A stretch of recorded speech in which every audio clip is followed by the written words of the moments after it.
What's up, you guys? Emily Reeves here, your host of State of the Build here on the Peak Auto YouTube channel. I'm not in the shop, so I have no banners to point at. We are on the road, well, sort of in the sky. We're on our way home from Oshkosh, Wisconsin, where we were at an amazing airplane event.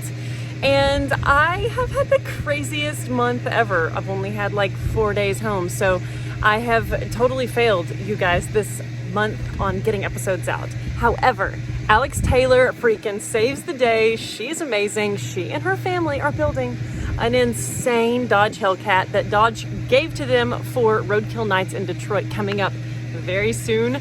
So she gave us a quick insight into what they're doing to this car. I had no time for back and forth with her, so she just sent me a bunch of videos for an update on this car. So I am so excited for y'all to see how incredible this car is going to be. Holy moly. We're at a fuel stop in some small town in Oklahoma, and I am so thankful for you guys watching this series and rolling with us. It's pretty friggin' rad. All right, let's just get on to Alex's build, because we all know that's why we're here. Hey Emily, I am excited to be back on here with you. Last time I was here, we were building the 100 proof 55 over there, and today we're going to be talking about our new project with Dodge. You ready for all the deets? So I haven't personally posted too much on this because I'm actually in competition right now with 3 other YouTube builders, as well as Eric Malone from Fastest Cars in the Dirty South. So let's break down why we're building this car first. So a couple weeks ago, actually it's like 3 or 4 at this point, Dodge dropped off a brand new Hellcat Challenger. It's actually a 2019 with about 5,000 miles on it, along with a $10,000 check, and told us to build the fastest drag car possible that we could in the amount of time we had in order to race at Motor Trend's Roadkill Nights powered by Dodge August 14th on Woodward Avenue in Pontiac, Michigan. So they gave us very few rules. There was actually only 3. 1, it had to keep a stock appearing body. 2, we had to keep a stock block, but we could do anything to it. And then 3, we had to keep a stock blower case. So could also do anything to that, could port it, whatever we needed to. So anyways, we went a little bit extreme, quite a bit extreme. We ended up having 4 weeks to build this car, and we have done a lot in that amount of time. Dad has been super busy on it. I'm honestly still trying to get caught up on 55 stuff. He has been putting in a ton of hours. I've also been here back and forth. There's just so many projects going on. It's funny because last time when we were doing the 55, we said we're not going to get into another tight deadline build, and literally as soon as it was finished, the Challenger was at our door. But what a neat opportunity it is to do this with Motor Trend and to do this with Dodge. It's so neat. So this will actually live stream. The event will live stream, and then we will also have this on an episode of Roadkill. So it's pretty cool. Real quick breakdown on the other YouTubers. So there is Tavarish, there is Evan Beckerman from Throttle, and then there is Weston Champlin. So all of us got Challengers or Chargers. We were all supposed to technically get red-eye Hellcats, but we ended up without getting a Hellcat. There's a whole nother story to that. I'll go over that in a second. But it ended up working out. But anyways, so we have our Hellcat Challenger. Let's break down the build. So when Dad and I set out, we came up with a plan, and it was not necessarily the plan or approach that I think everyone else was taking. Can't say that yet. I haven't seen a lot of their builds, but based on the tips and hints that I've got, I don't think it was. So, So what we wanted to hit first and foremost was traction. Woodward Avenue is not it's not going to be super prepped. It's a public road that is closed off. They have like 48 hours on the property. They clean the road, do a little prep, but it's still very slick. I've raced Bad Marrow there a couple years. I do know that. So we wanted to hit traction. Secondly, we wanted to hit weight reduction in the right places. And thirdly, we wanted to work on power. But power was actually at our last point because we knew that if we can't hook it, the power doesn't matter. And more power without traction, you have a recipe for disaster. It just doesn't work. So that was the 3 things that we wanted to hit. So let's talk about traction first. Big tire, more tire, that's the direction that we decided to go. We also decided and opted to take the factory IRS out at the back, and we ended up putting a Ford 9-inch in the rear. So that is back there. I can go back there and show you that in just a second, but we have basically stripped everything out. Maybe I should start there and say that we have literally stripped everything out. There's stuff back in it at this point, but we had a totally empty car just a couple weeks ago. We had what I like to call Mount Dodge over here. Ignore the mess, but we are working with pieces. This is about half of what it was just a couple weeks ago. Mount Dodge is my favorite. So we stripped everything out, and then we pulled all the wiring harnesses. Just in one harness alone for the inside, there was like 65 pounds of wire and modules and connectors. It was insane. So we lost even more weight than that as far as other places with the harness. But coming back here, so we took the IRS out. We also replaced the transmission, so we are not going to be running the factory 8-speed transmission. We actually just borrowed a Turbo 400 from our friend Jake at Jake's Performance. He let us borrow it for this race. So swap that into there. We have the 9-inch being built right now. Dad's working on that as we speak, actually. So it's getting ready to go back here. We also opted to go with a 4-link suspension. So that's how we're also going to help with traction. 4-links have lots of adjustability. Great for this application. So going with that 9-inch, and check out those tires. Check that out. So we wanted to actually go with a little bit bigger tire. We were mocking up with this combination, which is a 16x16 wheel. Technically, Woodward Avenue rules for roadkill nights is that you have to have a DOT tire. So your size is not limited, but you have to have a DOT tire in the big tire class and small tire. But for big tire, you don't have any tire limitations except it has to be a DOT. As you can see here, DOT. So we typically run Mickey Thompson tires, but Mickey Thompson did not have a DOT tire. So we had to actually go down to a 15x15 wheel from Billet Specialties. It's the same set that's on the 55, except smaller and polished. So I had to step down to a 15-15, and we ended up running this Hoosier Quick Time Pro tire. So it's a little bit smaller, 33-inch. We were going to run a 35-inch tall tire, but anyway, so we went with that. Find out later that we're exhibition and we didn't have to do that, blah, blah, blah, blah. Could have had a bigger tire, but anyways, it's okay. So anyway, traction there, good to go. It's going to look so good. Also, check out how low it is. There's been a lot of effort put into getting it this low. That looks good. I love that. Like, that just, I can't get over it. It looks so awesome. Sad part is that this is a crusher car. So we get this for this race. 4 passes maybe. It's just for the event. I am hoping that we can actually race it during the event and get a couple more passes, but that's to be determined. So by crusher car, I mean that it is not legal to drive on the street. It never was. We did not have that kind of permission. So it will be going to the crusher after this. It has a marked life on it. So it doesn't have all the government inspection or whatever it takes to be a street legal car. Has to go to the crusher. So don't say that we're running a brand new car.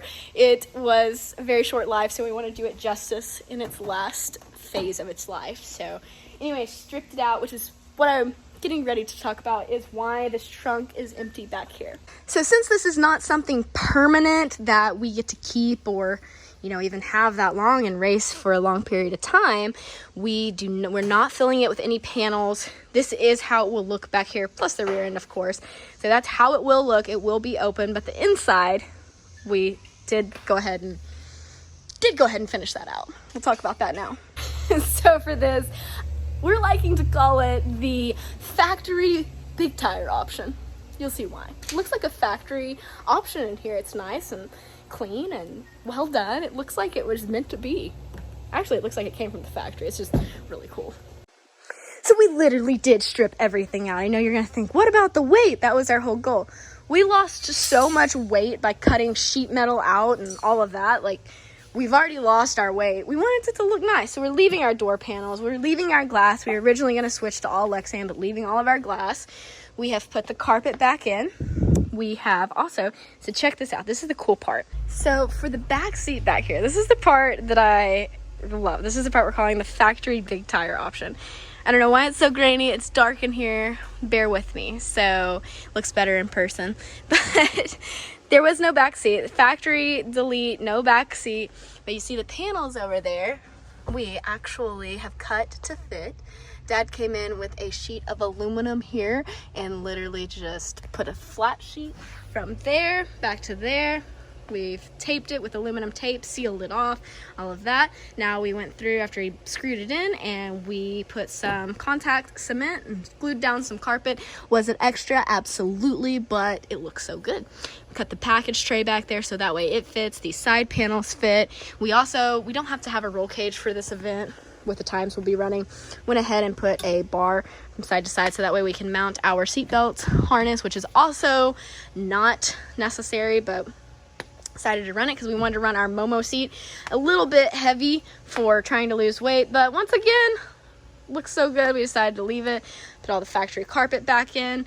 We have our B&M shifter. We have nitrous over there. Yes, we do. So that's one of our power adders, or one of our ways to get more power. Like we were talking about, that was one of our 3 goals. And then up here, so this is where a ton of weight was. The dash had so much weight in it, there was so much structure, so we went ahead and pulled the dash and we stripped everything behind it, cut out structure, cut out anything that didn't need to be there, air conditioning, you name it. If it wasn't just the shell, it's gone. So we do have the dash that we will be putting back in, which is right here, but it'll be in strips. We'll put all the gauge clusters back in, all of that, but it'll look factory. It'll just be a heck of a lot lighter. And then here we have our steering. So we just did a straight shaft straight into the steering, and so that's how we're going to be doing that. So because we don't have the factory steering wheel. So overall, I'd say it looks pretty nice. I can't wait to drive this puppy. It's going to be so awesome. So very excited about that. There's something else to know. I know you're probably wondering, what about all of the harnesses? Let's talk about that. So yes, we did strip all of the harnesses, and that is a little bit of a risky move, I guess, you know? If you're gonna run anything factory, if you're gonna run the stock ECU or anything like that, like, I would be scared to death to cut, clip, or remove a wire, a single wire. I just don't even want to touch it. But we love our Holly around here, so we're going with a standalone Dominator system that we'll be controlling the nitrous with. We have a Deechworks fuel system right here, complete system from Deechworks.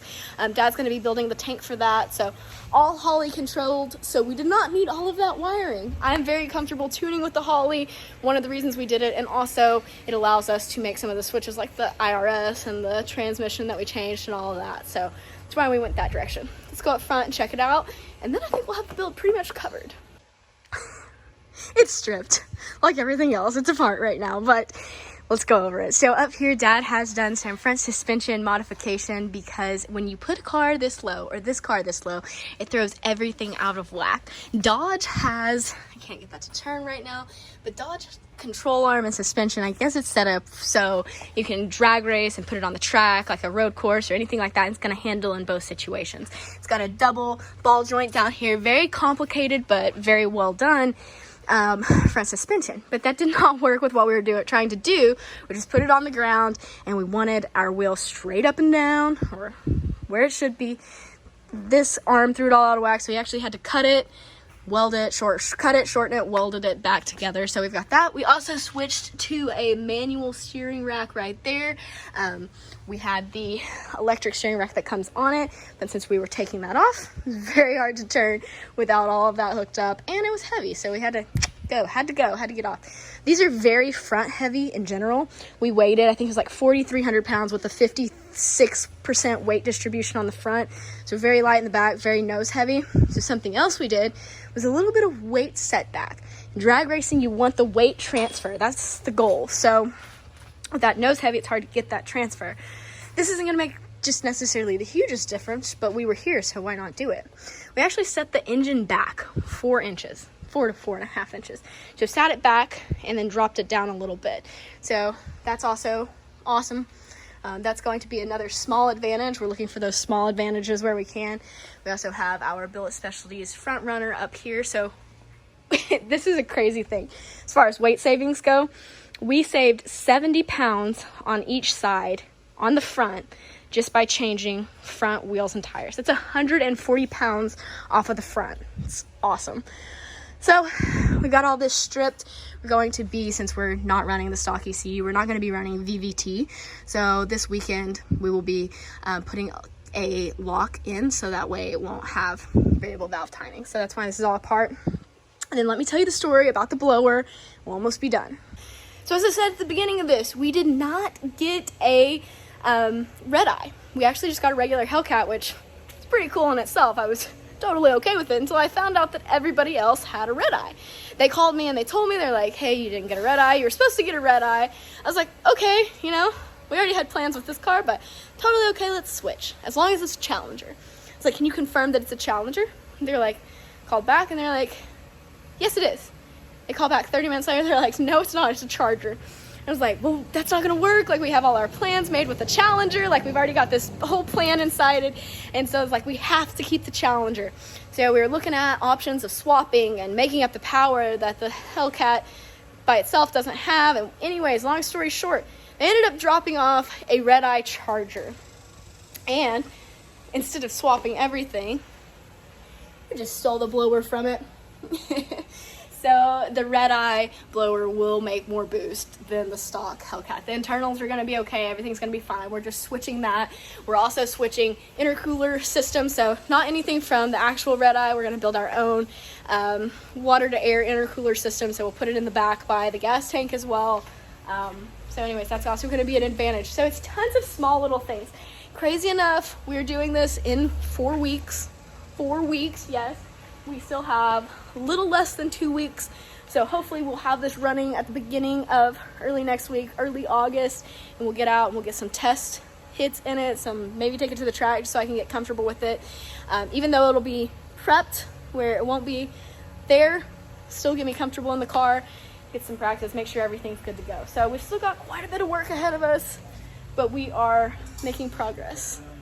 And I love this car. I hope that's good enough of an overview. If not, make sure to check back on my channel, Riding with Alex Taylor. I'll be doing the full build on that. I'm actually on my way to the drag strip right now, so I can meet up with our friend Jim Sam, who has been helping us tear this Hellcat apart.